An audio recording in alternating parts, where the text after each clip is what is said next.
First, I do want to start with the Golden State Warriors. And I want to talk about building.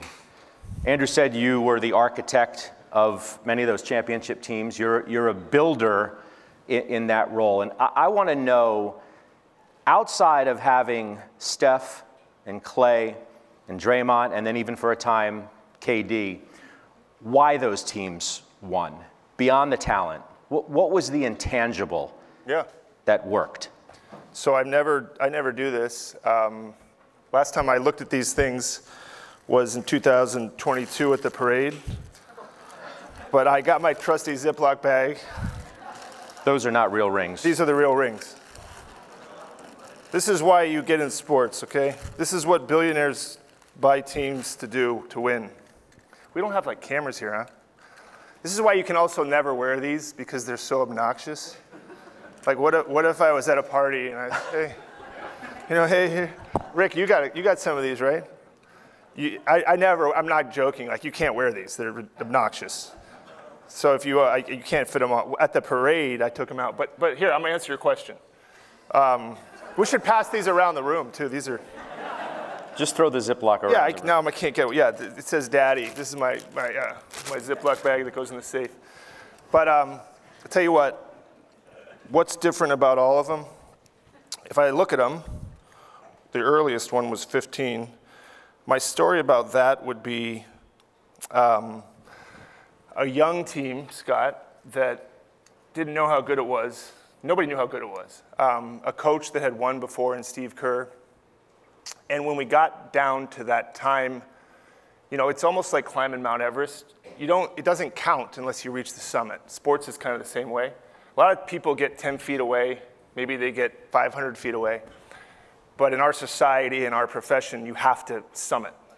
And so when we tried to ascend in 15, the thing I remember was Andre Iguodala, his leadership.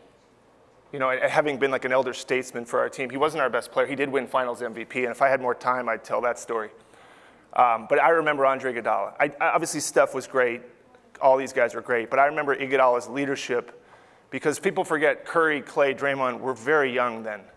And Andre was like the older brother. And I remember telling him, your leadership, he became a different person. He said, I got this. And they looked at him. And then 17, I know Kevin's supposed to be on his way, which means Rich just told me he's coming, but that could be an hour from now. But 2017, I remember I was in my office, and as a GM, you never get to put the perfect team together.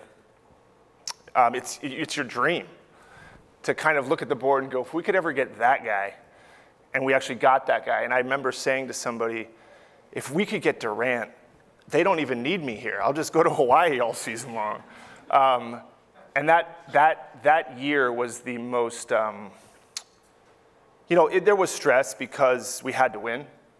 But that year we were so good and so focused. And we just lost in 2016, Game 7, and so motivated that I told our coaching staff, we had some new coaches. And I'm just going to put these somewhere right down here.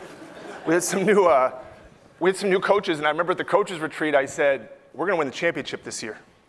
And I don't say stuff like that. And I just knew it. Obviously, Durant makes you pretty confident when you get a guy like that. And then 18, it was our 4th year in a row going to the finals, and that was exhausting. And I could get into this more at a different time, but we won in 2018, and repeating as champions is so hard. I had the biggest migraine headache of my life after we won. I was sitting in my hotel room in the Cleveland Ritz-Carlton City Center, which I don't really recommend going there unless you have. I'm sorry if you're from Cleveland. I mean, I've been to Cleveland so many. There's a Morton steak. It's just not great. Anyways, I was in our hotel room, and it was 3 in the morning, and I had the worst. And it was because I was so stressed, because we had this team that was so good that we had to win. And I did not enjoy it. And I speak only for me. Everybody else can have their own experience. 2019, we lose. I can make excuse. We probably could have won if we were healthy, but we lost. And then Kevin goes. And then 2022 was, for me, you got the sundae, you got the whipped cream. That was that like cherry. you know. And I could tell you stories of all different ones of them, but 22 was almost like, it bookended the first one. For me, it was almost like we were buried. We had the worst record in the league, I think, in 2020 or 21. And to come back and resurrect and see Steph get MVP, for me personally, was just super validating.